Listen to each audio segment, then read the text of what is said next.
For many years, the rivalry between the Airlord Confraternity and the Black Axe had been one of the most talked about conflicts across different areas of Lagos State. Both groups had crossed paths many times, leaving behind stories that spread like wildfire through campuses, neighborhoods, and the streets. But among all their confrontations, none was as intense or as far-reaching as the one that took place around the Ojo and Oja axis of Lagos. These two areas had long carried a reputation for hosting some of the most heated disputes between different confraternities. Locals had grown used to hearing rumors about tension between groups, but in early May 2025, something happened that set off a chain reaction which no one saw coming. It all began on a quiet Sunday morning. An Airlord member popularly known as Bobo Small had gone out for a day's work with a few of his close friends. They had been hired for a job at a construction site in Ketu, another part of Lagos. Like most young men trying to make an honest living, they had no idea the day would take such a dangerous turn. While they were at the site, a group of young men arrived. They were dressed and behaved in a way that made them look like members of the Airlord Confraternity. At first, there was no reason to suspect anything unusual. But something about their manner began to feel off. Bobo Small's friends quickly picked up on it. They exchanged nervous glances, sensing that something wasn't right. Without waiting to confirm their fears, they quietly slipped away from the scene, hoping to avoid any kind of confrontation. The unexpected visitors noticed the movement and began to follow. They gave chase for a while, but the friends managed to escape. Only Bobo Small remained behind. Unaware of the danger, he believed he was among his own confraternity brothers. Out of confidence and loyalty, he boldly identified himself to them, introducing himself as an Airlord and speaking freely. But that was the moment everything changed. The men he was speaking to were not Airlords, they were members of the Black Axe Confraternity, pretending to be part of the group. They had only disguised themselves to confirm whether Bobo Small truly belonged to the Airlords. Once he revealed his identity, the truth became clear, and things took a tragic turn. By the time the scene settled, Bobo Small's life had been cut short. News of what happened spread like wildfire across Lagos, reaching members of the Airlord Confraternity in different areas. The story was told with anger, shock, and grief. His death was not just a personal loss, it became a symbol of provocation that reignited the long-standing feud between the Airlords and the Black Axe in the Ojo and Oja areas of Lagos State. From that day, tension rose sharply. The air grew thick with suspicion, and whispers of retaliation filled the streets. What began as a tragic misunderstanding at a construction site would soon become one of the most unforgettable chapters in the long and bitter rivalry between both confraternities in Lagos. The passing of Bobo Small sent shockwaves through the Airlord Confraternity.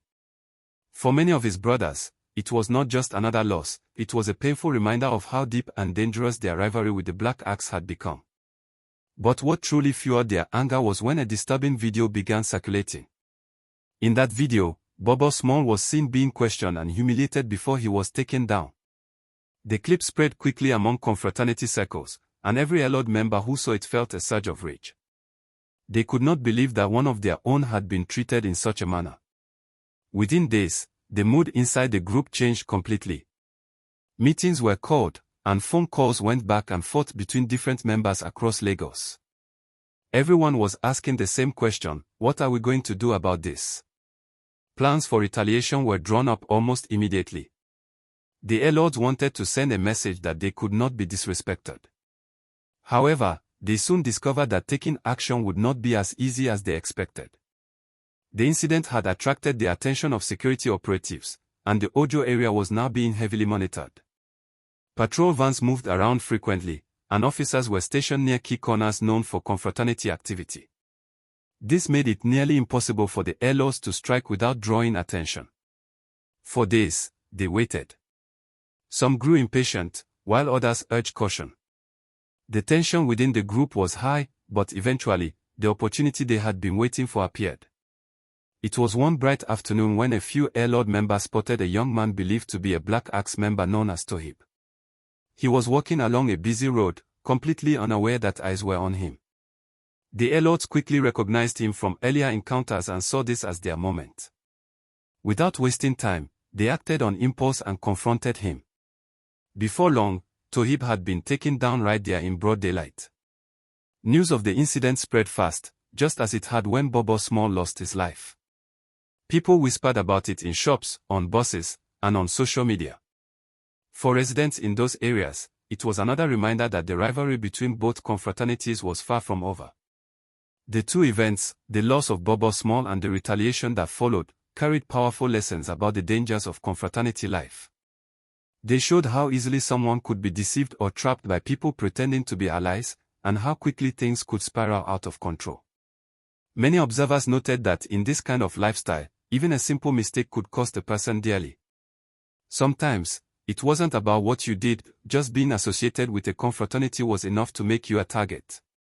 It was a cycle that had gone on for years, one action leading to another, and one tragedy giving birth to the next. But even after this exchange, the tension did not cool down. Something equally serious was already brewing in the Oja area of Lagos State, a place that would soon become the next stage in the long, bitter conflict between the Airlords and the Black Axe. The next major confrontation between the Airlord Confraternity and the Black Axe happened not in a dark alley or hidden corner, but at what was supposed to be a joyful community celebration, a masquerade event held in the Okira area of Oja, Lagos State. The event drew hundreds of locals. Music echoed through the streets, people danced, and children ran about in excitement. It was one of those cultural festivals that brought everyone together, at least, that was the intention. But beneath the colorful atmosphere, tension quietly lingered. The Okira and surrounding parts of Oja had long been known as a Black Axe stronghold, while the Airlords had more presence in nearby communities such as Adu, Oud, and Langbesa. Despite the rivalry, things had been relatively calm for a while.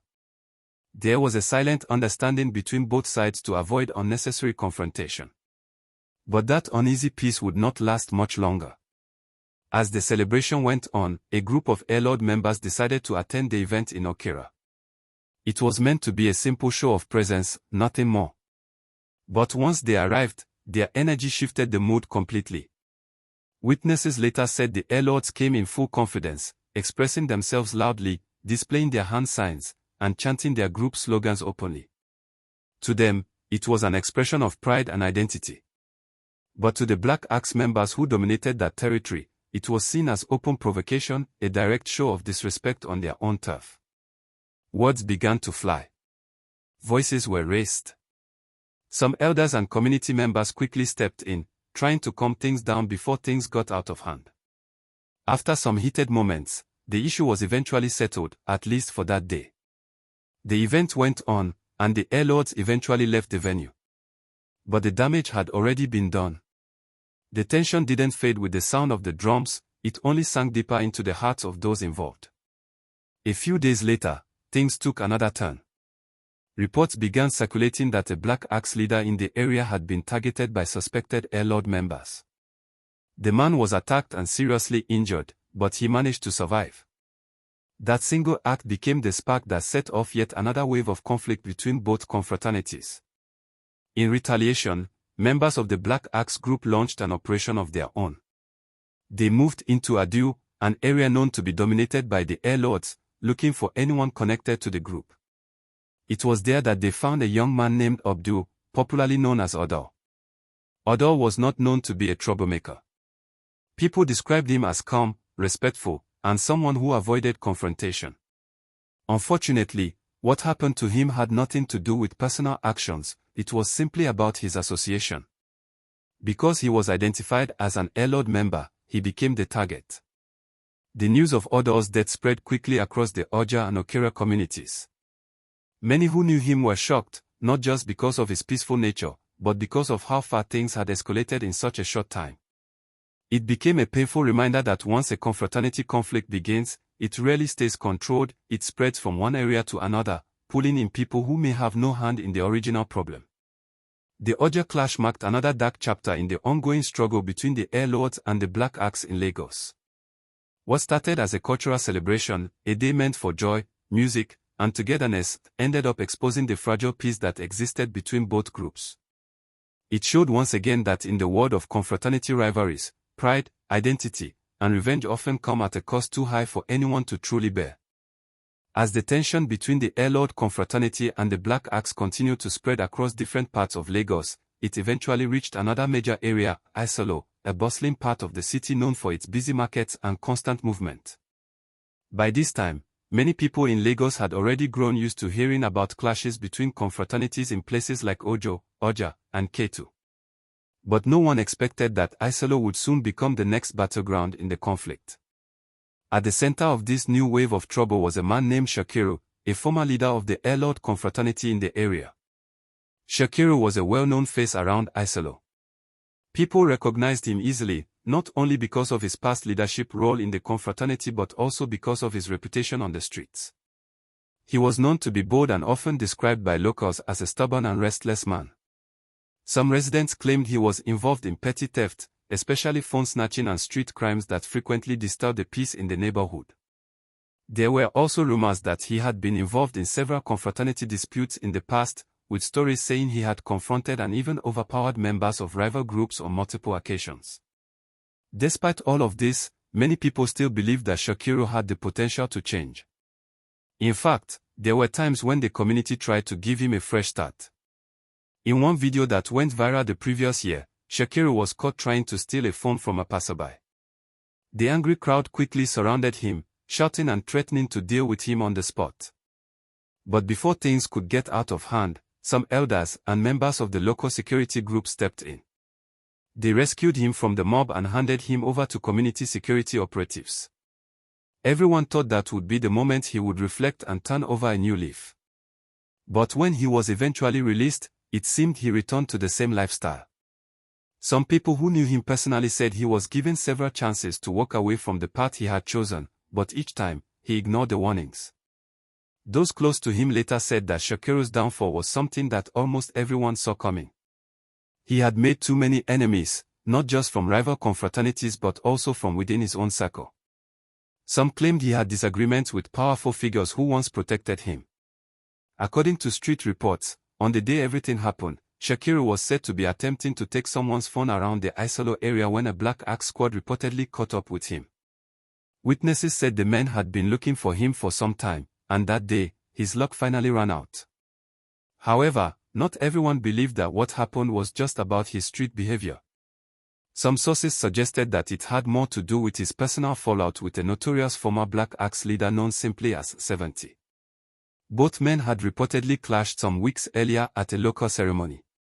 People at the event said the argument between them had gotten very heated, with threats and insults exchanged openly. From that day onward, things were never the same between them. Some insiders believed that confrontation was the real reason why Shakiro was targeted, though no one could confirm it officially. Whatever the truth was, Shakiro's story ended the way many people had feared it would. His fall was the talk of the community for days. Some people felt pity for him, remembering the times he was warned and offered chances to change. Others saw it as the sad but predictable outcome of a life built around violence, rivalry, and street crime. The incident in Isolo served as yet another powerful reminder of how confraternity life leads nowhere good. It showed that the same energy used to fight others could easily be turned against oneself. It also highlighted how quickly one's reputation and choices can shape their destiny. In the end, Shakiro's story became a lesson to many young people across Lagos, that no matter how strong, fearless, or influential you may be, a life built around cultism and crime always ends in regret. So let this be a wake-up call to everyone watching or listening. Say no to cultism. Say no to criminal activities. Choose peace, choose life, and choose a better path.